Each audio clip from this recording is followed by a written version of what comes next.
A glass to the past, and the ladies cross the ages, fallen fathers from the motherland whose lives are on the pages. And the bard who said it best when he told us all the world's a stage. So fellas, grab a glass and lift your spirits to the seventh age. Welcome one and all to the Seven Ages Audio Journal. It's time once again to pour up a glass and pull up a chair as we gather together here in our very favorite corner of the Cross Time Pub. And it's an all-new year, our very first show of 2024. And as always, we're going in pursuit of answers both to old mysteries and also new insights here in this brand new year. Joining me as always are my comrades, one of them a little quieter than usual this evening. Mr. Jason Pentrail will explain why he's sitting here at the pub with us, but saying very little. Keeping mum, as it were, and then, of course, James Waldo, who's never very mum. I think, Jason, really, if James were ever afflicted like you are right now, we might as well go ahead and get the cat out of the bag. I recently had laryngitis. Jason now has laryngitis. James, I don't think that would keep you from talking, though. It probably wouldn't. Happy New Year, by the way. Happy New Year to you, and Happy New Year to you, Jason. Yeah, Jason is here with us, present. He's smiling, always cheerful. But indeed, he and his family are now having a bout with what set me back several weeks in my podcasting endeavors. People who listen to my other shows already know about my fun little adventure with laryngitis. Jason, if you can type there to me, write it, scribble it on this piece of paper, and pass it over to me. When was the last time that you can remember having laryngitis? It's been more than a decade for me, maybe 2 decades. Oh, you've never had it. That's a really nice pen, by the way. Where did you get that? You know, I spoke with an intelligence agent one time, and he said, let me show you a trick. He says, and he had this really, really beautiful fountain pen. And it was, I won't give away the color because actually, I mean, this might reveal enough information that some people might know who this individual was. But anyway, he had a very uniquely colored ink in the pen, and he handed me the pen and asked me to write my email down so we could keep in touch. And he said, I'll show you a trick, by the way.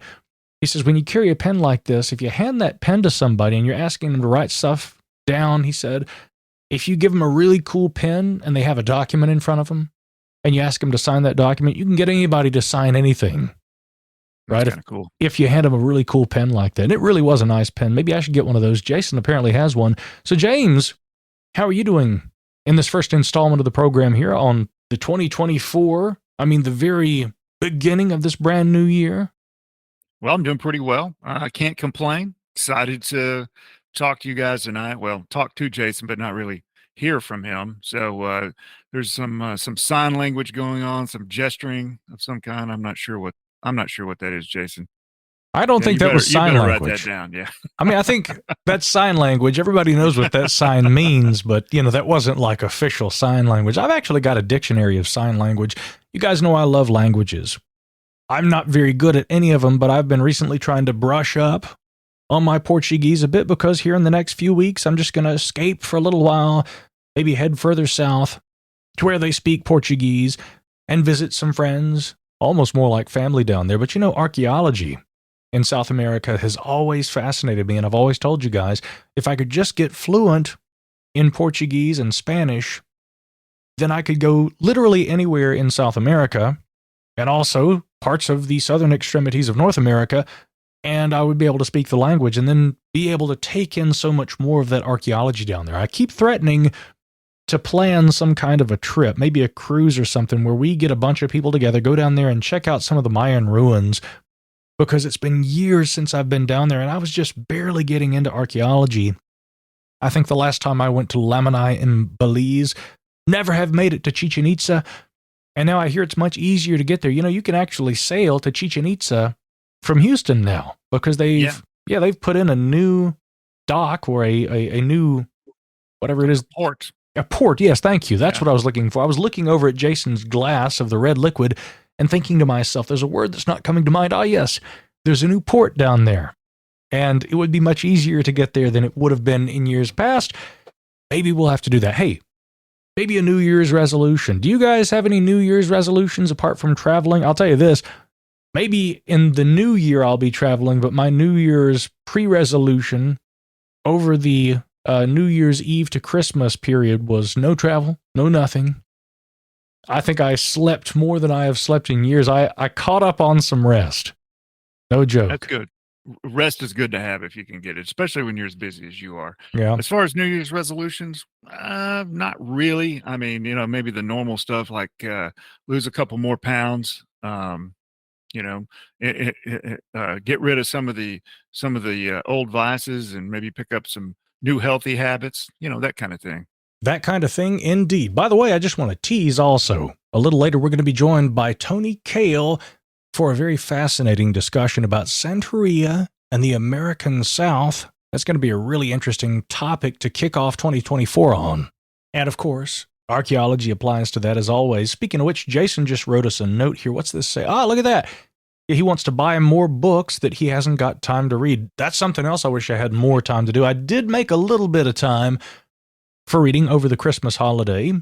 And since I haven't seen you guys since before Christmas, Merry Christmas and a Happy New Year. Yeah. How's Merry that? Christmas. 2 for 1. So, some things that have been going on in the world. Jason, you brought this one to the table.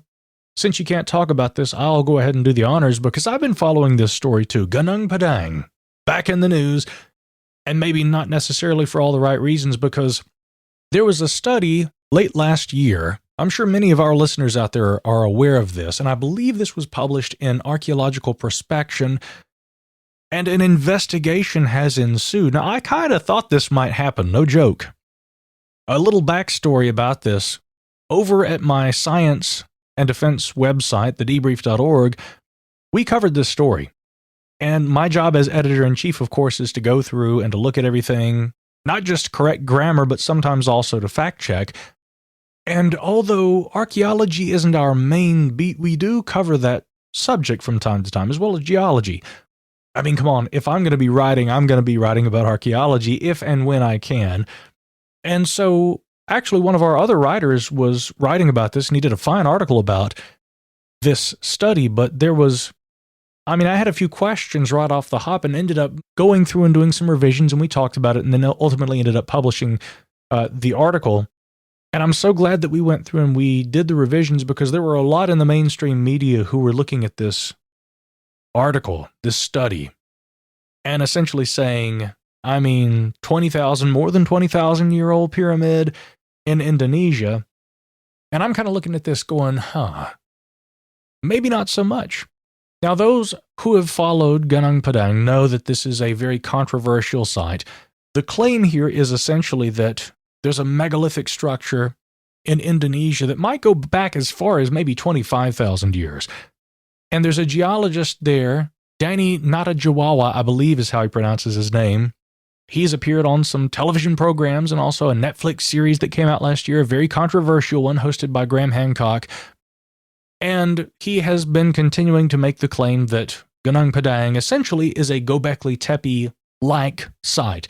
And by that I mean it's a site that pushes back the timescales on certain innovations, in this case, architectural innovations of the megalithic style, and that humans were doing things with stone far earlier than we expected that they were. And he contends that Gunung Padang is evidence of that. Well, some archaeologists, as I kind of thought they would, ended up taking issue with that. And I remember having a very similar conversation about this very site with you, Jason, back when you still had your voice. It'll come back, though. Don't worry. I had that same issue just a couple of weeks ago. Glad I can talk it all right now. And I'm still battling a little of that. But yeah, a few months back, we talked about that. And you had expressed some extreme skepticism about Danny's claims about Gunung Padang. So more recently, I too have looked at this and gone, yeah, I'm not so sure. Because I read his study when it came out, and initially I thought it would be cool to get him on the show and talk with him, but then I started kind of thinking, there seemed to be some very extraordinary claims, and apparently I was by no means the only person who thought so. Referring to Smithsonian Magazine here, this is the article that Jason brought to the table for us. They note that Flint Dibble, archaeologist at Cardiff University in Wales, said he was very surprised that this paper ended up being published as it was. And now it appears to be under investigation. I suppose we're still waiting to see if there's going to be anything akin to a retraction. I mean, there were several science papers outside the discipline of archaeology that were actually retracted in 2023, and that's kind of a big deal when it comes to the publication of peer-reviewed science papers. And that's what Mr. Dibble is saying here. He's saying, I'm surprised that this paper actually made it into the journal in its current form because of some of the claims made in this.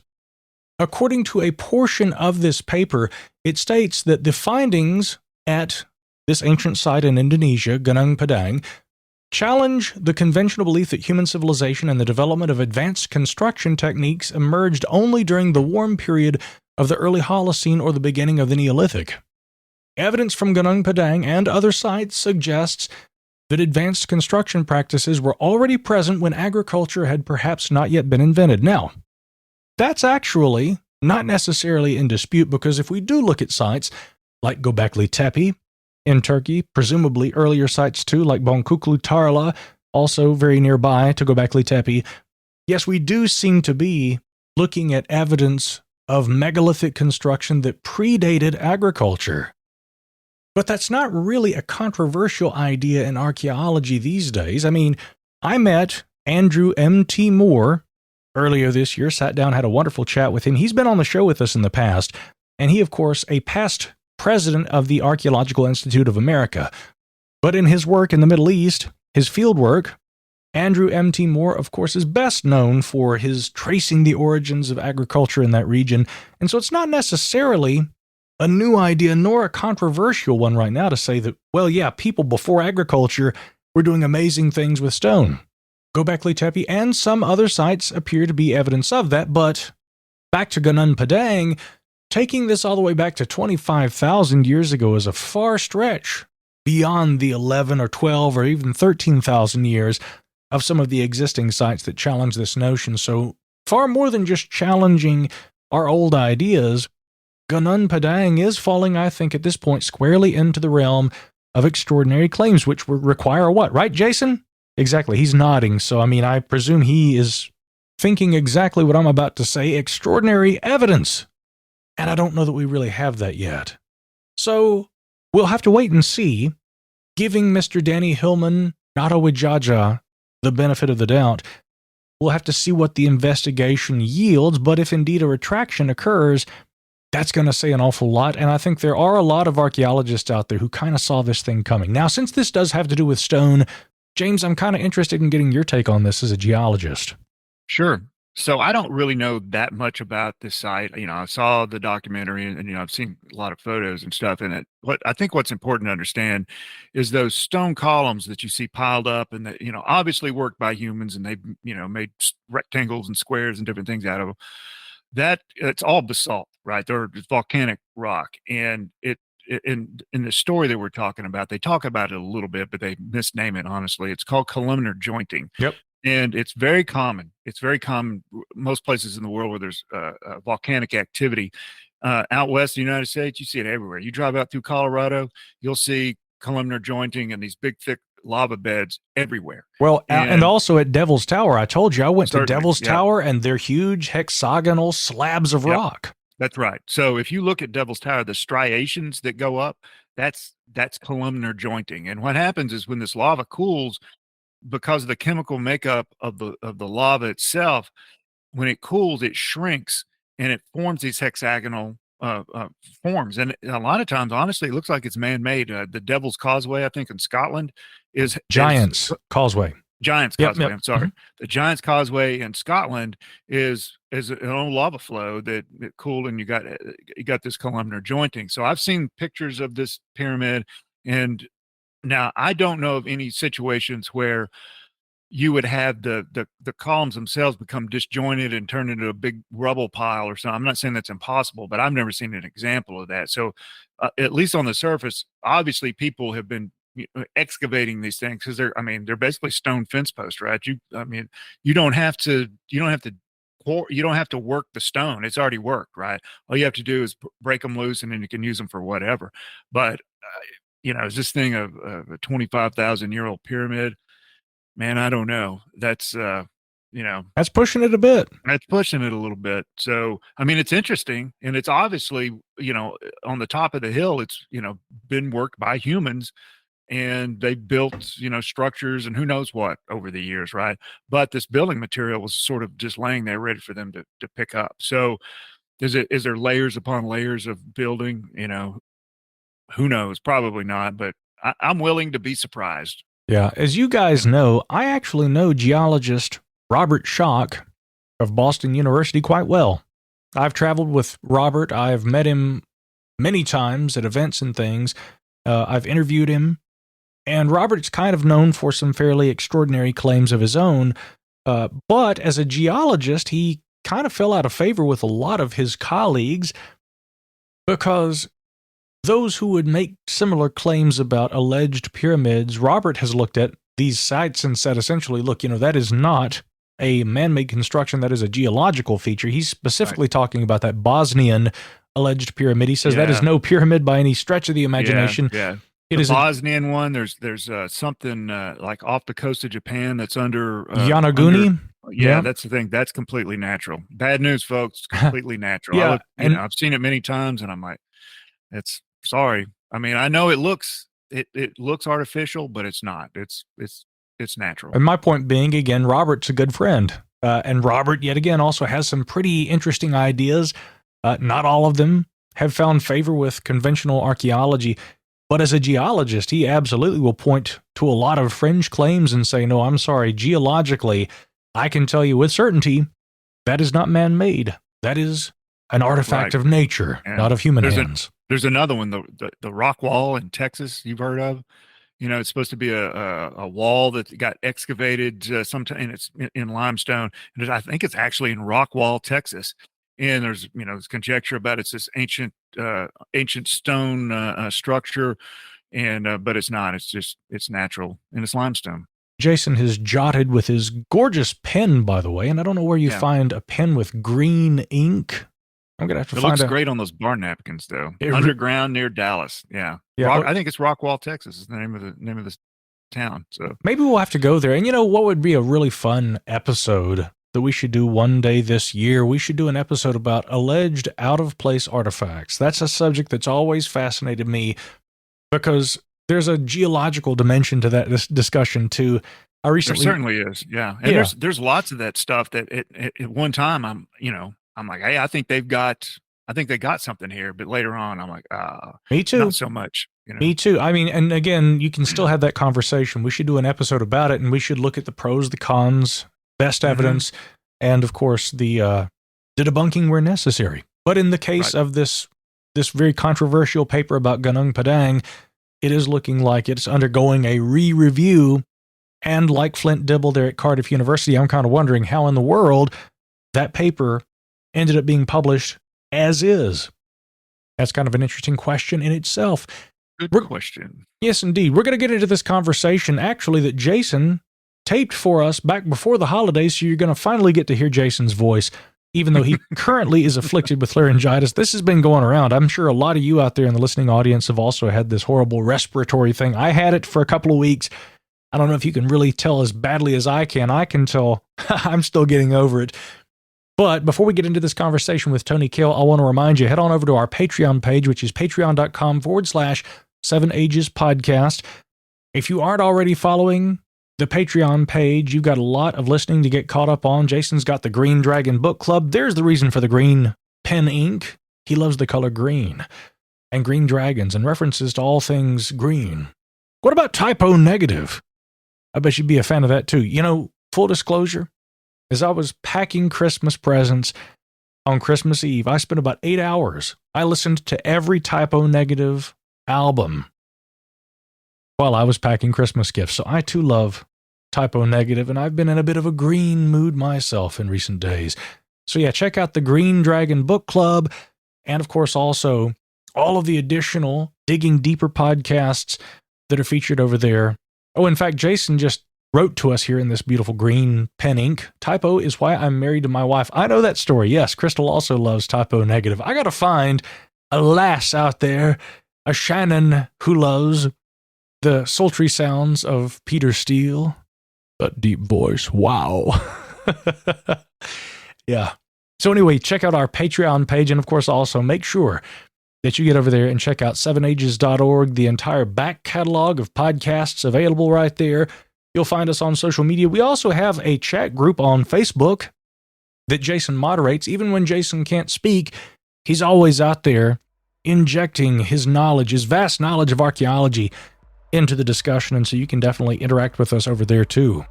So with all that now said, I think it's time for us to get into this conversation, Santeria and the American South, with Tony Kail, when we return here in just a moment on the 7 Ages Audio Journal.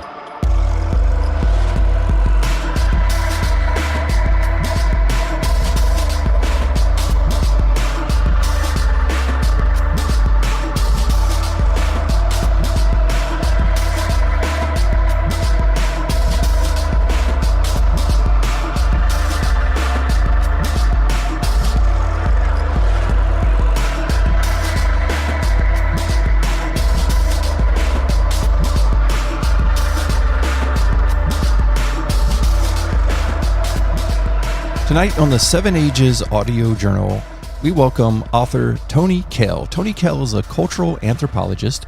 He teaches in the Department of Anthropology at Southern New Hampshire University. He is the director of AnthroFolk Research Associates in Memphis, Tennessee. He is the author of several books, including A Secret History of Memphis Hoodoo, Root Workers, Conjurers, and Spirituals from History Press, and the brand new offering, Fieldwork with the Saints, an ethnographic journey into Santeria and the American South. He has researched and lectured on religious cultures for over 30 years, and we are excited to welcome him to the show tonight.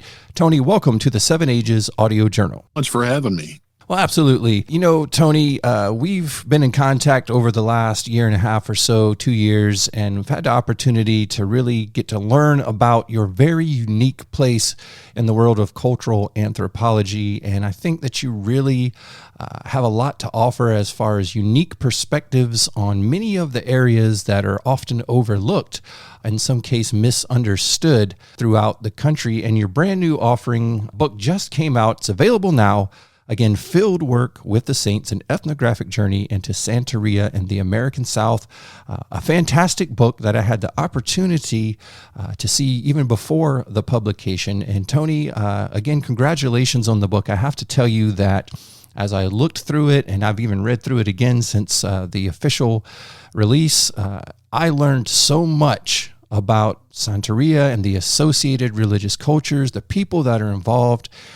It's not only informative from a historical and anthropological perspective, but it's important because so many times these cultures, these practices, these rituals are so greatly misunderstood.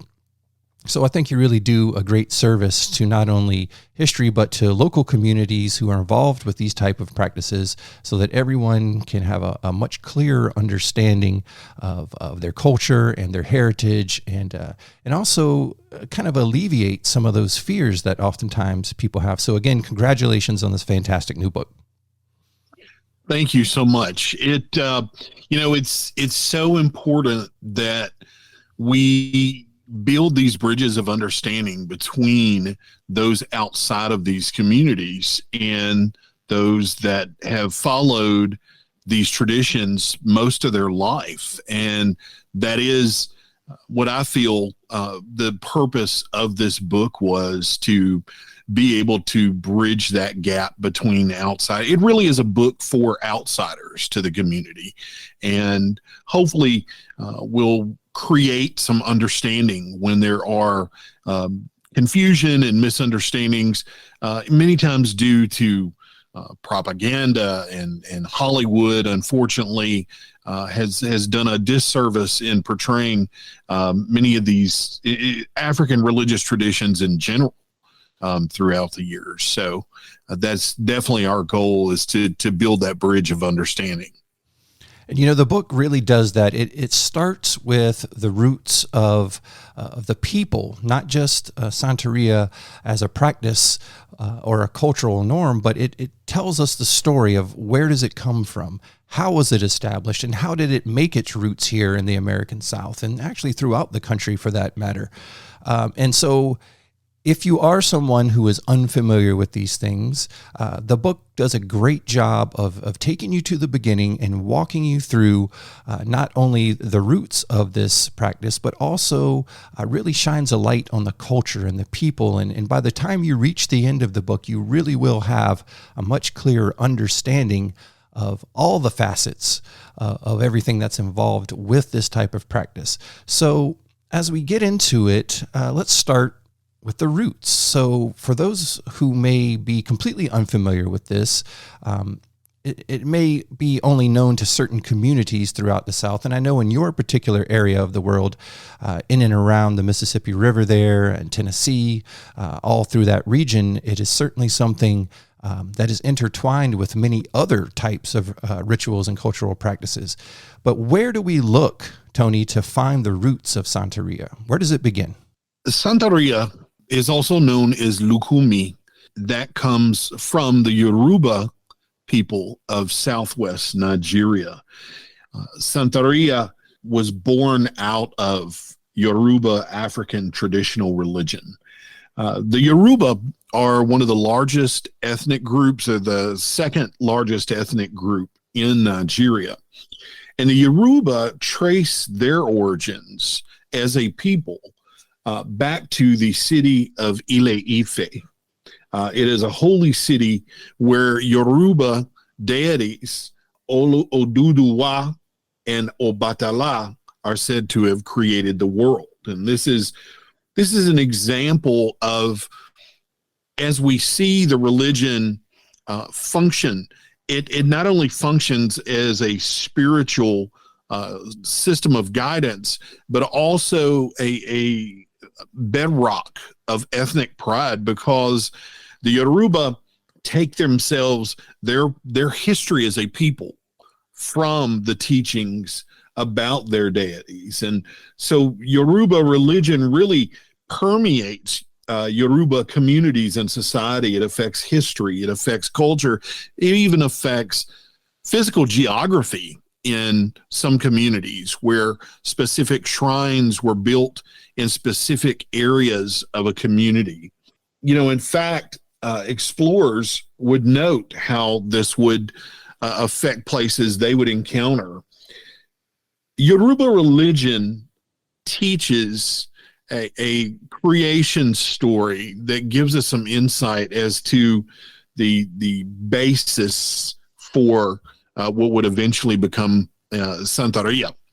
Now, there are different versions of the creation story, and this is one that was recorded in Nigeria, and it tells the story that the creator, Olorun, gave the deity Orishala the tools to create the world, because at this point, the stories of the Yoruba say that the world was one great body of water.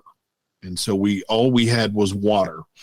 And so Orishala was sent down to take the tools of a chain, a bit of earth inside of a snail shell, and a chicken down to create the earth. And Orishala was instructed to go down. And as Orishala approached the gates of heaven, there were many other deities that were present there, and they were throwing a party. Orishala was invited in, and at this party, he was given palm wine. Orishala became pretty inebriated and actually passed out from the wine. This created an opportunity for Orishala's younger brother, Oduduwa, to take the tools that were given to his brother and create and claim the earth as his creation. So Oduduwa takes the chain, goes to the edge of heaven and comes down. He takes the bit of earth that was in the snail shell and sprinkles it out, covering the water. Then the chicken that was given to him is placed on that earth, and the chicken scratches the earth to the ends of the earth. And so this creates the firmness. In fact, there's a aspect of this story where a chameleon was given by the Creator to test the firmness of the earth that was now created. During this time, Orishala, who had gotten drunk on the palm wine, wakes and finds that his brother has done this and that his brother is claiming to be the creator of earth. So this results in a fight between Orishala and his brother Oduduwa. Many of the Orishas, many of the deities in heaven take sides. So the creator, Olorun, says we have to bring balance to this situation.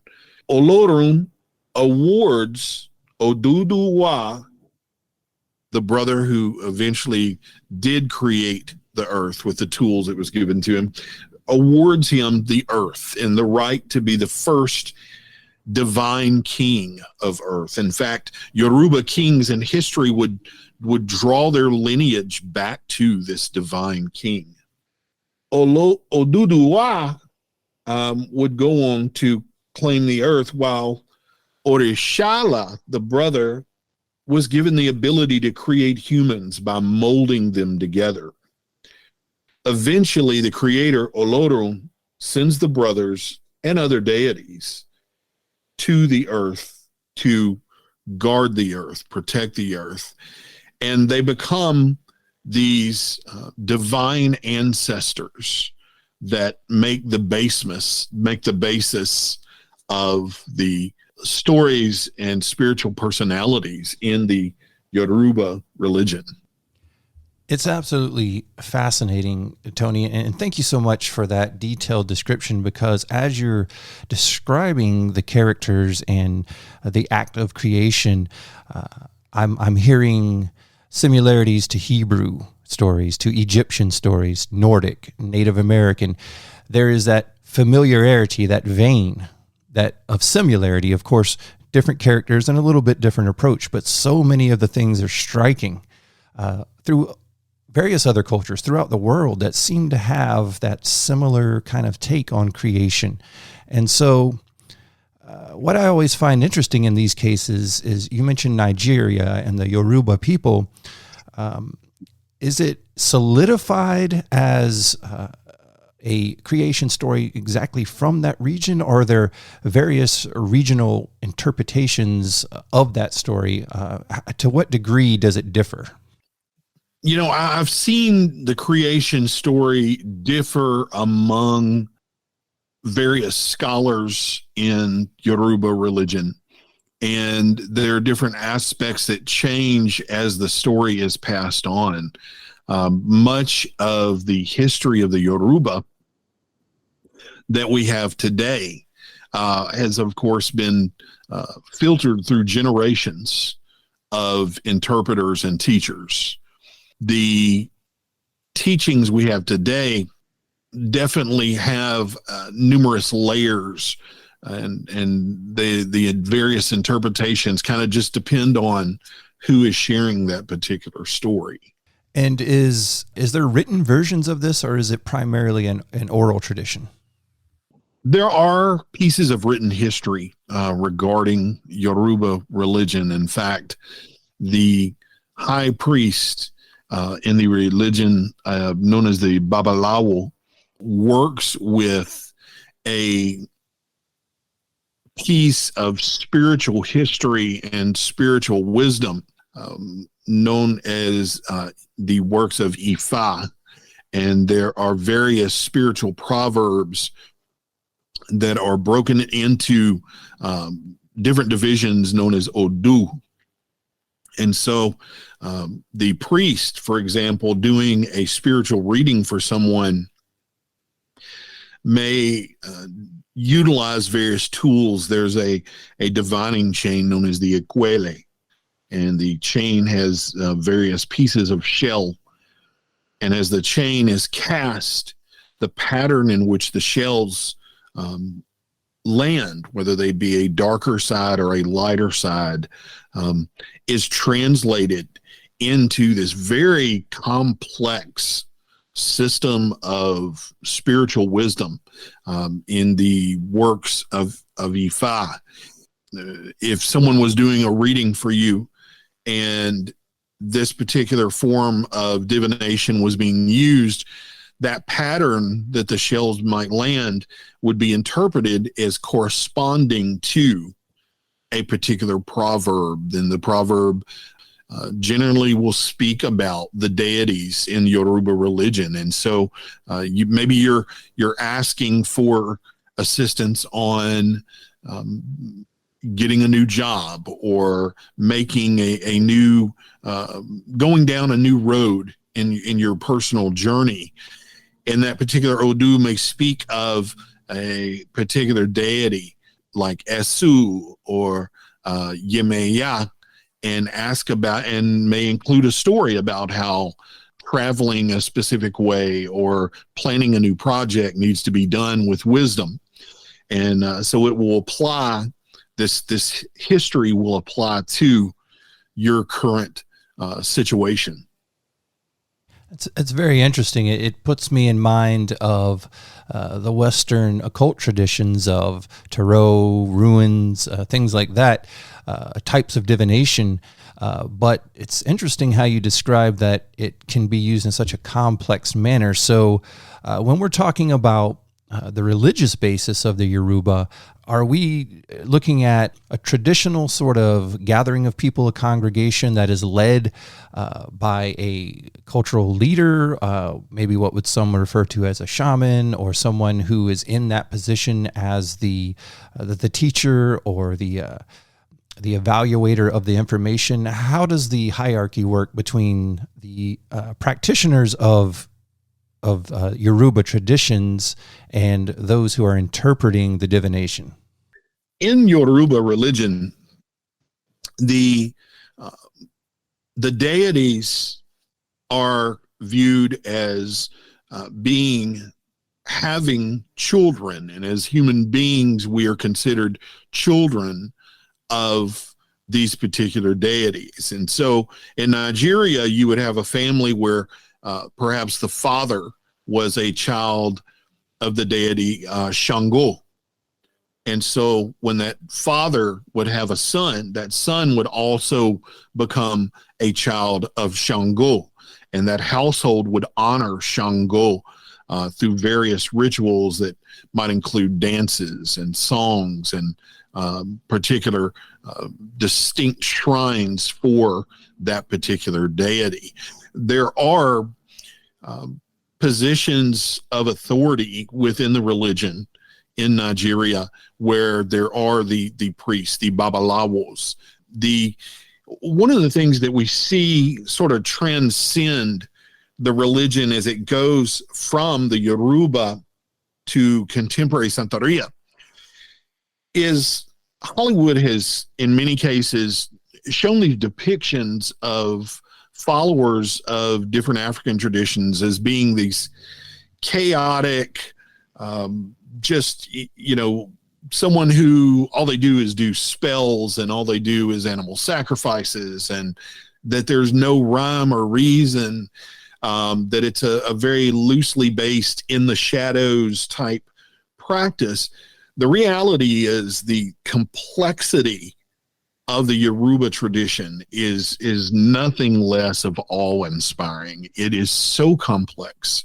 The priesthood that exists, the system of divination that exists, the historical keeping of spiritual wisdom and historical lineage is amazing. You can meet practitioners today of Santeria, and some will be able to tell you not only who initiated them but who initiated their godparents, in some cases all the way back to Cuba, and some cases all the way back to Africa.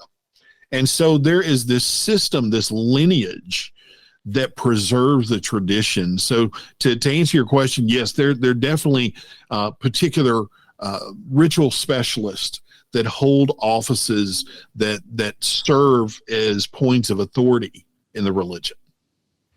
And so, Tony, it sounds to me almost like those positions of authority, is it right to assume that they're being passed through family lineages, or is it simply through a process of initiate and scholar? So someone who maybe is choosing someone that they think would be right for the position, or is it directly tied to a family lineage? Actually, there's a little bit of both. We do see family lineage where, a family may serve a particular deity, and this is just preserved generationally.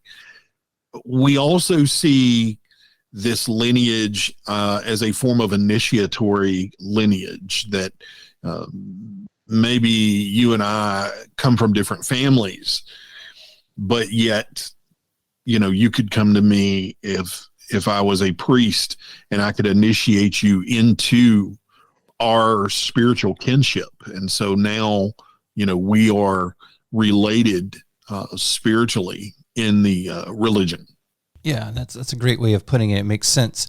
So fascinating as this is, we got to look at when the practice of the Yoruba people actually begins to cross the Atlantic and make its way into Cuba, and then from there into various other places throughout this hemisphere. But before we get there, because when we get to Cuba, there's very specific things of interactions that happen between different cultures and different people. So before we get to Cuba, I do want to provide some basis on a little bit more information on deities and veneration of those deities, so that when we get to Cuba, we can kind of see how they play off of each other or basically intertwine with each other in some cases. So Tony, as far as being back in Africa amongst the Yoruba people, how do they go about veneration and recognizing of deities? And within that, you've kind of hit on this already, but explain the hierarchy of deities as well. Among the Yoruba communities, there was this spiritual understanding that the deities, much like human beings, had their own personalities and their own personal taste. In fact, early anthropologists marked the similarities between the Yoruba pantheon, and that of the ancient Greeks, noting that the deities have preferences, particular offerings that are given to particular deities, particular rituals that are associated with particular deities. And this even is seen today with specific colors and numbers that are associated with the deities. The deities in Yoruba religion all manifest in different ways. There is one of the most prolific of the deities is known as Eshu, and Eshu is the messenger of the deities. In fact, Eshu takes the offerings to the creator, and so Eshu plays a very important part. Now, what's interesting, Eshu historically has been viewed as a trickster. And so as we have tricksters in multiple religions around the world, Eshu at times will perform specific acts that are almost trying to one's faith. And Eshu's goal in those is to move toward making sure someone's faith is where it should be in the deities. One of the early observations by Europeans was that because of this trickster personality, some Europeans would carry information out of the country saying Eshu is Satan. And so among Yoruba practitioners, they worship the devil in the guise of this Eshu. Now, nothing could be further from the truth. Does Eshu have trickster qualities? Absolutely. But Eshu is not Satan. And this is something that's carried on. And in fact, it is one of the early seeds that we would see planted in the myths and propaganda against the religion was this interpretation. But we would see a number of different deities. Ifa is the god of divination, and Babalawos today in Santeria are children of Ifa.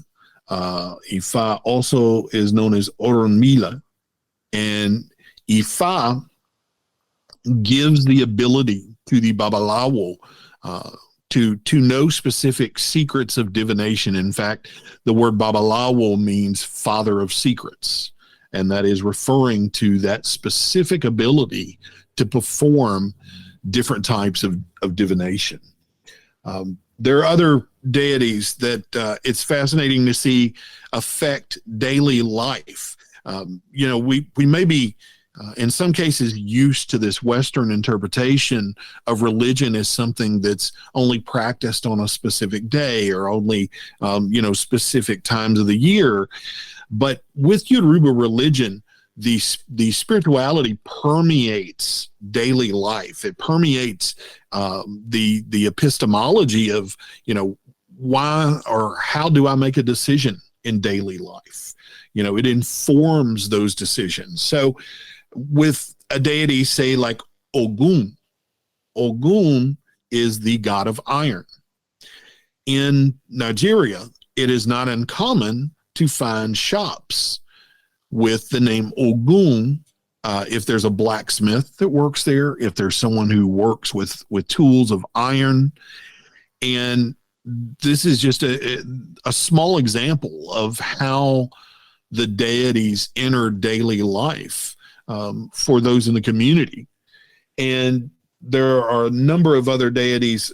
Shango is the god of thunder in the Yoruba pantheon. In fact, Shango was an actual king in the province of Oyo. And the king actually is said to, in some stories, have gotten into a dispute with another person and lost a sort of magical battle, if you will, with this other personality. And Shango is alleged to have hung himself and taken his own life.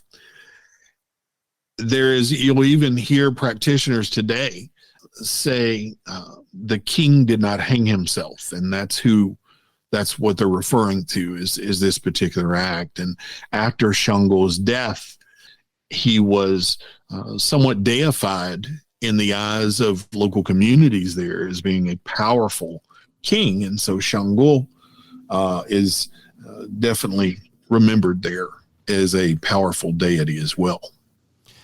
Yeah, it's always fascinating to me to understand the ins and outs and particularities of various deities because, here obviously in the United States, it tends, we have the three major religions of largest proportion being Christianity, Judaism, and the Islamic faiths. So most of the time, those gods and those religions, especially the supreme deity, is portrayed as a perfect, infallible godhead, whereas in the Greek pantheon, it really resonated with me what you said there. The gods of that pantheon, the Greek pantheon, had personalities. They had faults. They had traits that were very human-like. and they could die, and they could be affected by things, which is not something that we see in most major religious practices here in the United States. So I found that to be very interesting. And also the Greek representation of the god Hermes, also a trickster, messenger, or the Roman Mercury. Again, they have those same traits, and I find that fascinating that even in different areas of the world, different influences, but yet, again, we see that same sort of vein running through many of these types of religious basis, and I think that's fascinating. So, Tony, I want you to take us to Cuba now. This is where we really begin to see the formation and the roots of Santeria. What time period do we first begin to see people from the Yoruba culture arriving in Cuba, and what does that look like from a social and anthropological perspective? Well, the journey of Yoruba religion to Cuba came during the horrible period of slavery in which African families were torn from their homes and brought to the New World. And during this time, slave traders were bringing Africans to Cuba between 1764 and 1868. Cuba would come to be made up of a third of the population of Cuba being of African descent. And there were close to 1 million Africans that were brought to Cuba. Now, many of the Africans that were brought fought to preserve their culture and their spiritual traditions.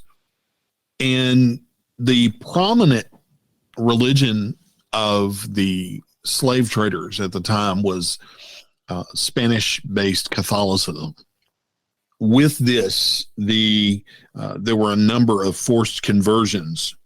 There was this message that African spiritual traditions, no matter how old they are or how much they have functioned as a source of guidance through generations, that they were pagan, and that they were in that regard, utilizing sort of the theme of they were savage, they were exotic, and they were basically blasphemous. And so you would have families who owed their lives to the deities, and the deities are referred to as orishas. For example, even today, the orisha Olokun is recognized as the protector of those Africans that were brought over the ocean waters, as looking out for them and keeping them alive. And so in Cuban society, Africans could not publicly go out and show reverence for these deities that had kept them alive through this horrible tragedy. So we started seeing communities form in the form of mutual aid societies. We started seeing where even the slave traders allowed specific African communities to come together in these places known as cabildos. And in these cabildos, a family from the Yoruba could celebrate their traditions, their songs, their dances, their prayers. And this wasn't restricted just to the Yoruba. You would have members of different traditions that came from the Congo.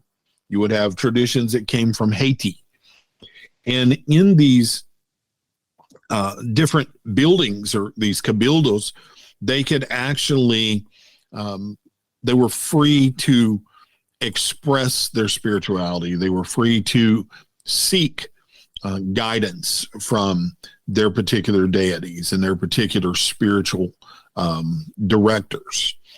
These different traditions became known as regla.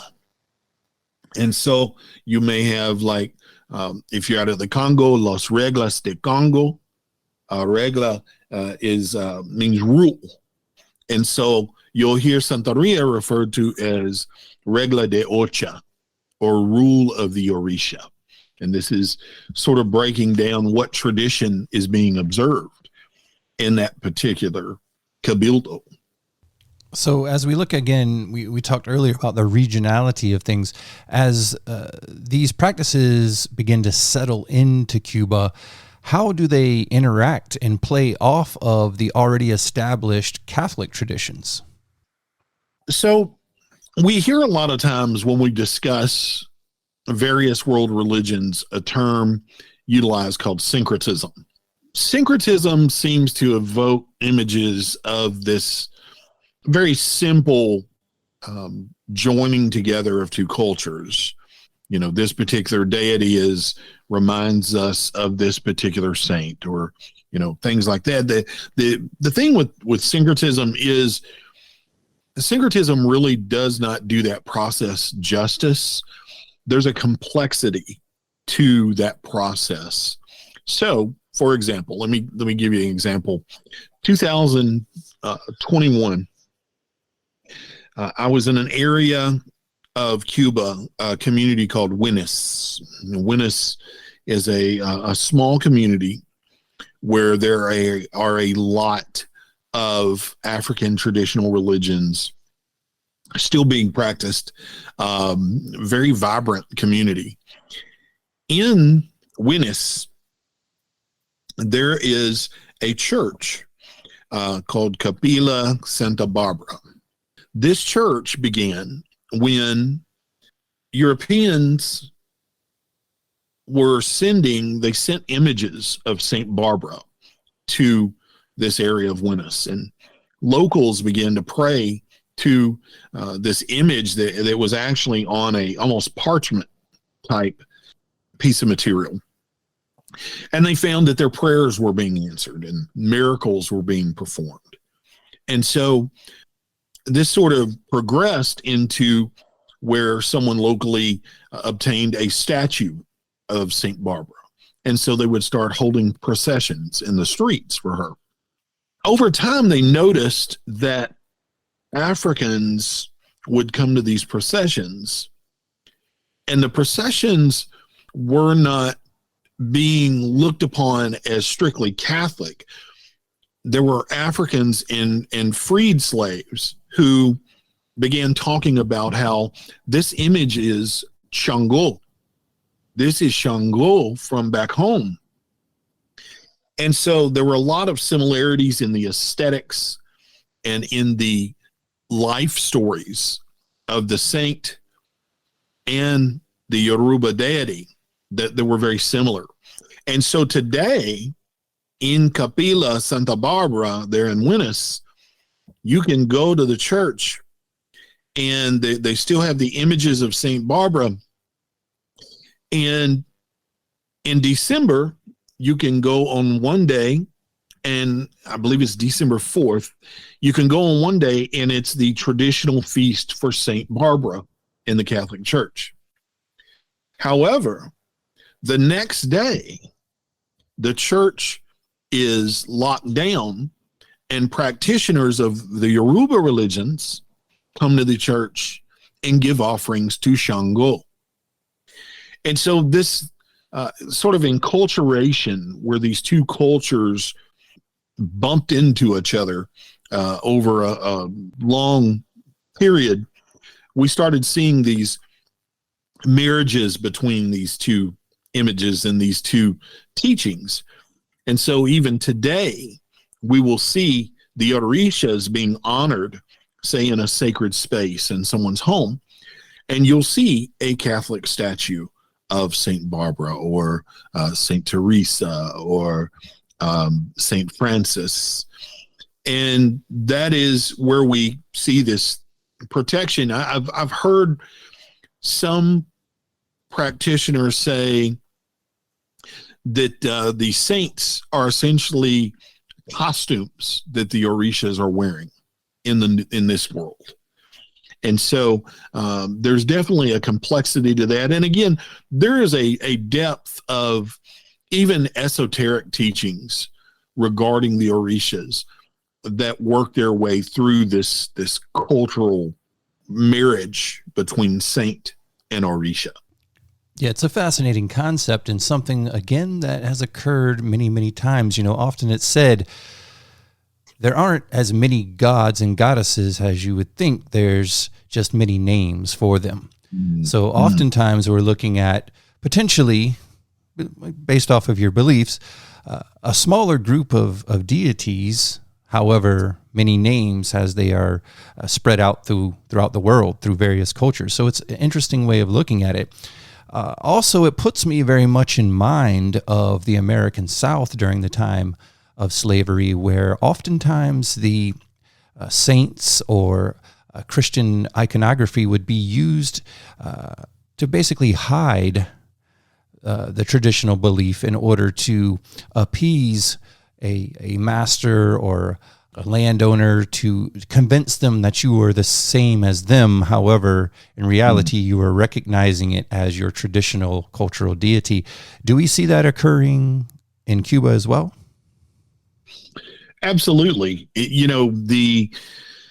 There are several instances recorded in history of where, colonial authorities were really coming against these African teachings, because throughout history, when we find African traditional religions encountering colonialism, particularly European colonialism, we would see there were all these consistent threats that were there. In fact, there's one writer that talks about that there are some themes that campaigns where authorities fought against African traditional religions because, one, they believed that, organizing and being bound together by spiritual principles gave people strength.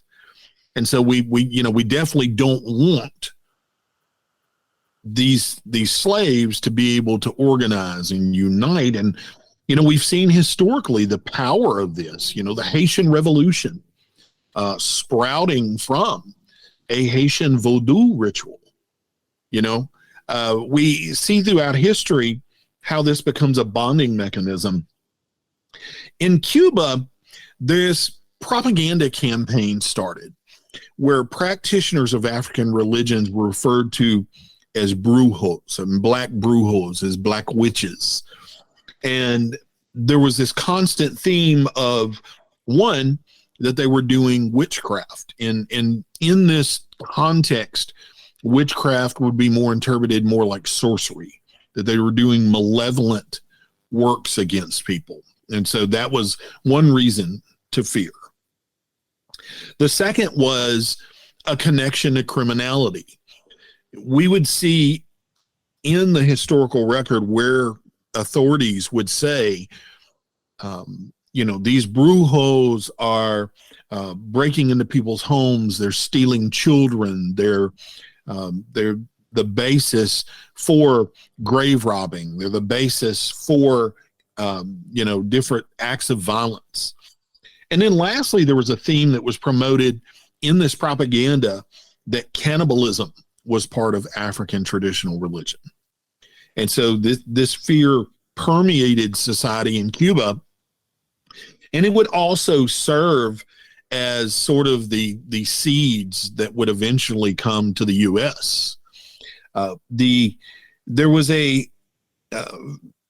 a fraternal society in Cuba known as the Abacuá. And the Abacuá are a men's fraternity. They actually came in the 1880s. They originated from the Abacuá, the Afik, and the Efut people of the Cross River region of Calabar in southwest Nigeria and southwest Cameroon. The Abacuá have their own rituals, ceremonies, initiatory rites. They have their own sacred spaces. And the Abacuá, in this process of propaganda, began being accused of eating people, stealing babies, murdering people. And you would hear this term used a lot of times in the press, nanigo. And nanigo referred to a particular instrument that an Abacoa dancer had on his outfit. And it soon became the code word for boogeyman. And so you would see in the press, the Abacoa, the Nanios are out killing people and killing children, and police have had to shut down their lodges and things like that.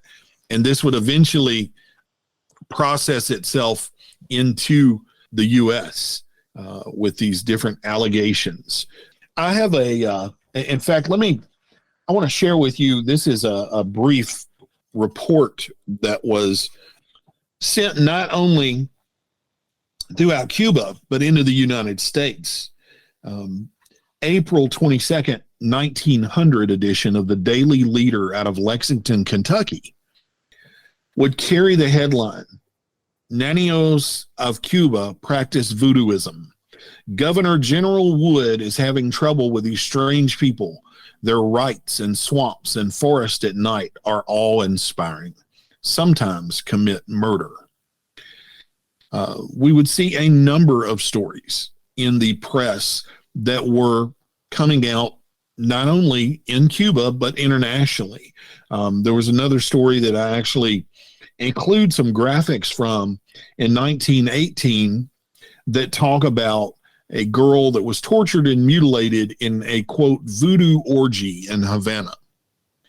And so stories like this would definitely start permeating the consciousness of those in the U.S. that would read about these incidents. Again, so many parallels that you can draw there, from the witch trials, the accusations, the propaganda that goes along with these things to build it into the consciousness of a group of people. Bring us to America, Tony. We've talked about all the various parts and pieces. We've set the stage. So once Santeria begins to get established in the American South, which ultimately ends up playing such an important role of the history and the heritage of the South that most people don't really know that much about. Let's talk about some of the early practitioners of Santeria in America, establish kind of how it began to take hold here, especially in the American South. So who was Francisco Pancho Mora, and what role did he play in Santeria in America, as well as some of the other practitioners? Give us a baseline for that. Francisco Mora has been mentioned historically among members of the Santeria community at large as being the first Santeria priest to start a spiritual house in the U.S. back in 1946. He established a temple in the Upper West Side of New York City. And so there are many that draw their lineage from this one particular house. And there are a number of other spiritual personalities that in Santeria history in the U.S. Are really landmark individuals for bringing and promoting the religion locally and here in the U.S. In fact, we had the Yoruba temple that was created in New York City not long after Pancho Mora established the house there in New York City.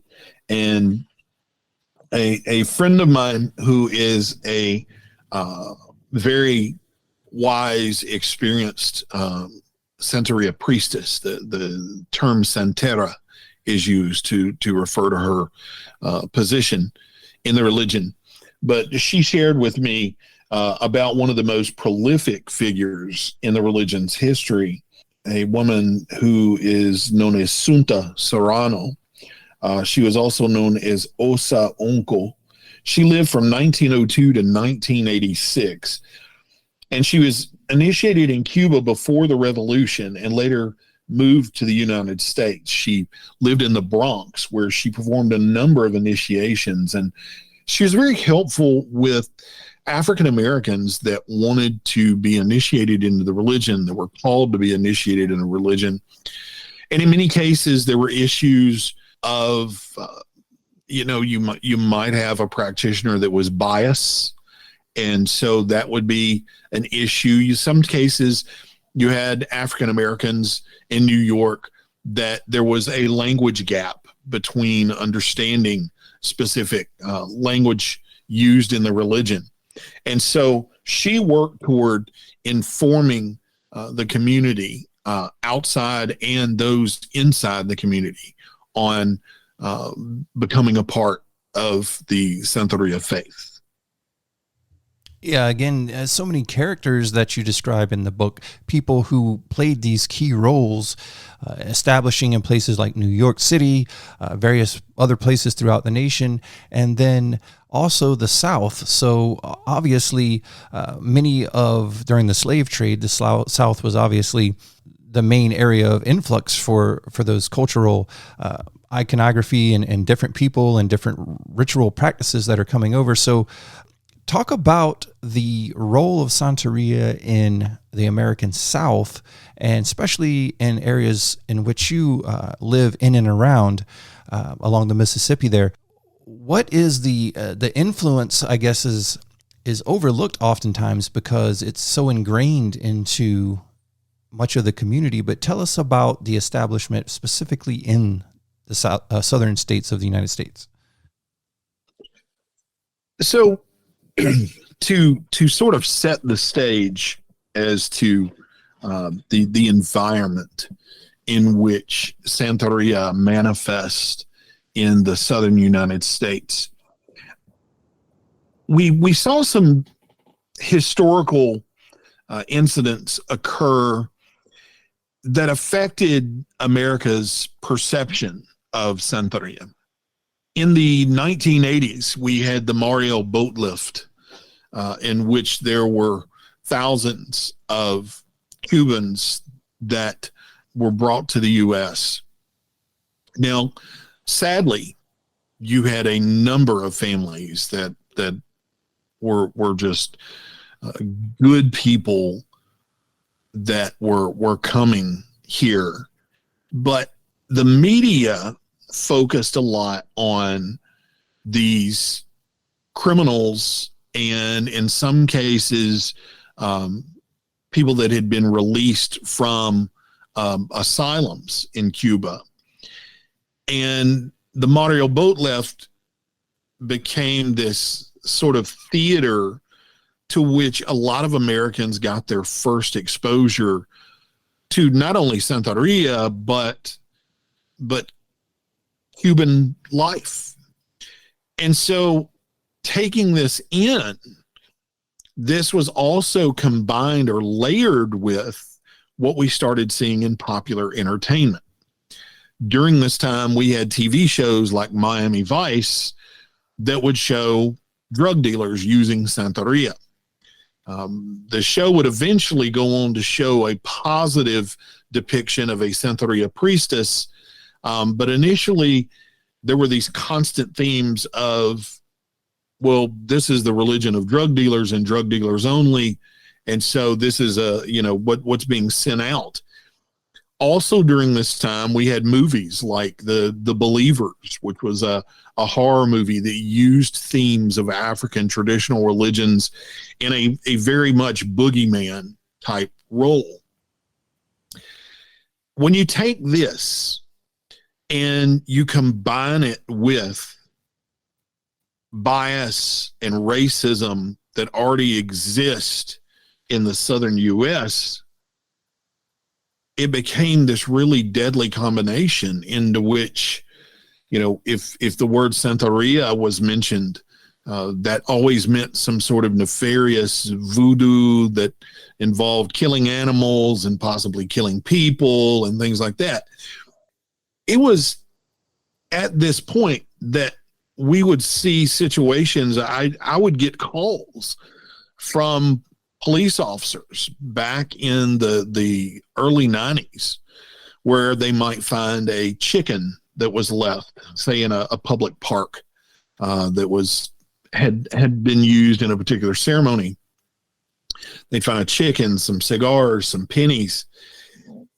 And I'd get questions like, well, if if these people killed that animal, does that mean they would move on to killing humans next?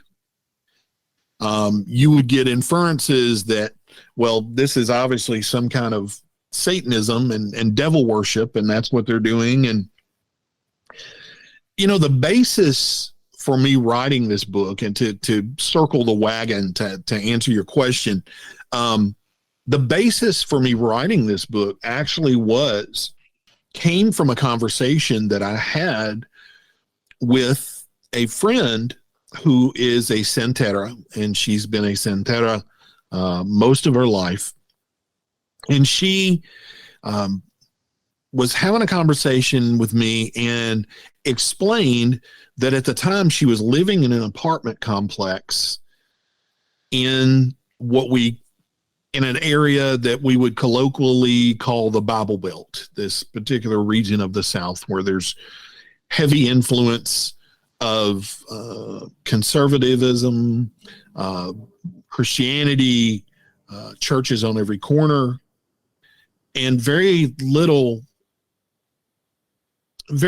exposure to religions outside that particular realm. She explained to me that she was trying to perform a ceremony that was needed in her home, but she had to deal with, was the ceremony going to draw attention? Was her neighbor going to call the police? And I got to thinking,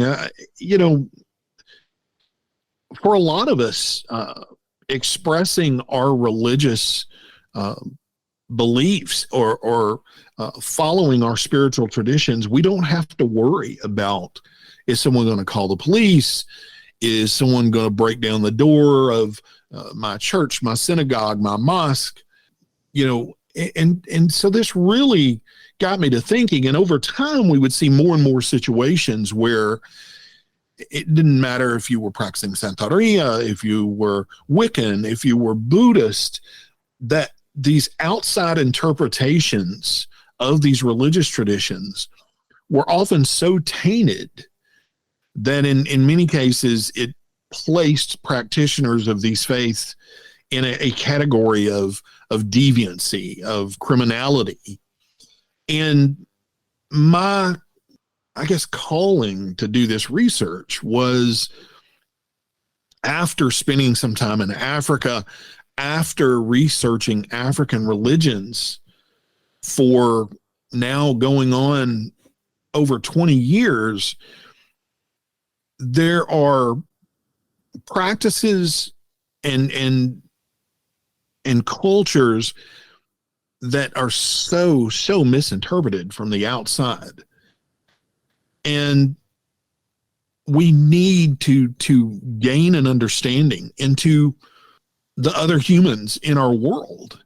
At the end of the day, practitioners of religions that may be unfamiliar to us, they get sick, they go to the doctor, they have to pay bills, they have to take care of their children. There's a humanity behind these shadowy stereotypes that the media, that Hollywood has promoted, that propaganda has promoted. And I think that's really what I want to communicate through this work, is the humanity that is a part of this tradition. And this tradition is not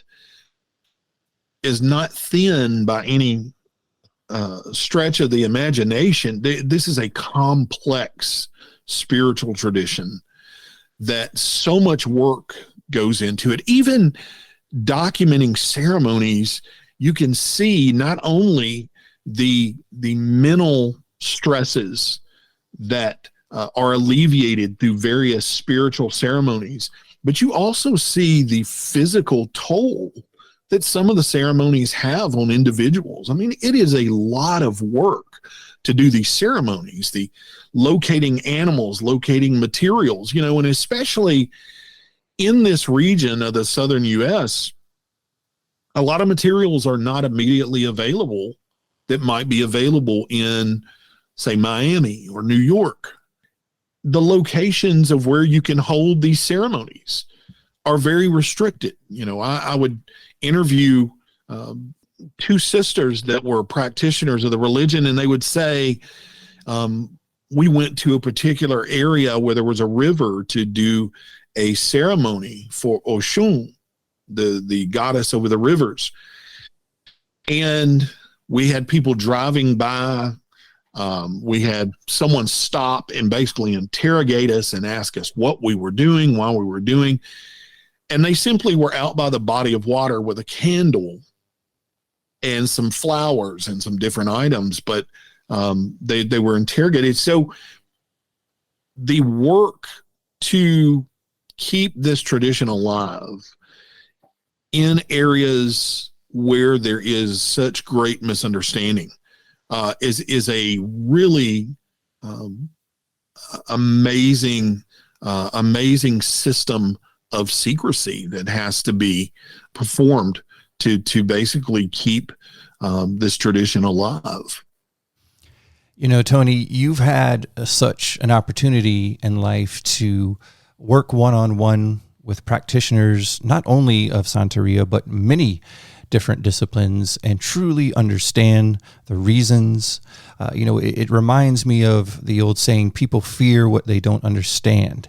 And through the works, not only this new book, but many of the other books that you've written, you always incorporate the fact that you are trying to bring understanding so that everyone involved in religious practice or ritual practice throughout the South, throughout the country, can be appreciated and recognized and not feared and pushed into a corner. So I commend you greatly on the work that you do. I know you've dedicated your life to this work. You've been in the field. You've been to Africa. You've been to Cuba. You've interacted. You know these people on a personal level. And I think that speaks to your commitment. The brand new book, Fieldwork with the Saints, an ethnographic journey into Santeria in the American South, is available right now. You can find it on Amazon.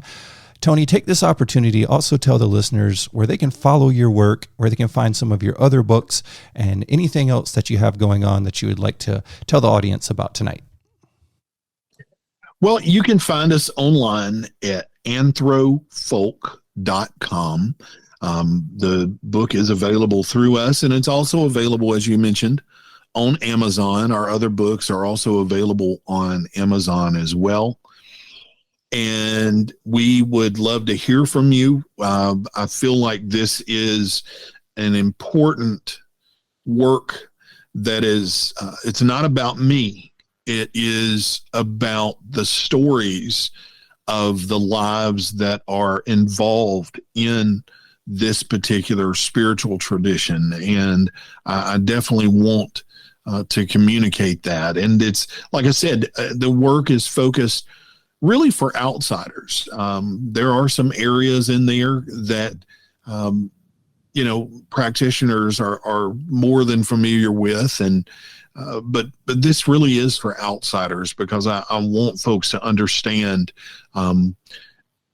how complex and how just important this spiritual tradition is. And again, Tony, we commend you for that. And I promise you, as someone who has actually read the book more than once, it will teach you so many things. I learned so much from this book, and I guarantee you that once you read this book, you will go out into your communities, especially here in the South, and you will begin to recognize, you will begin to see things that you read about in this, and it will make more sense to you. It will make a more harmonious community, and I think this is very important work. Again, Tony Kail, cultural anthropologist, joining us here tonight. Tony, thank you for your time. Thank you so much for having me.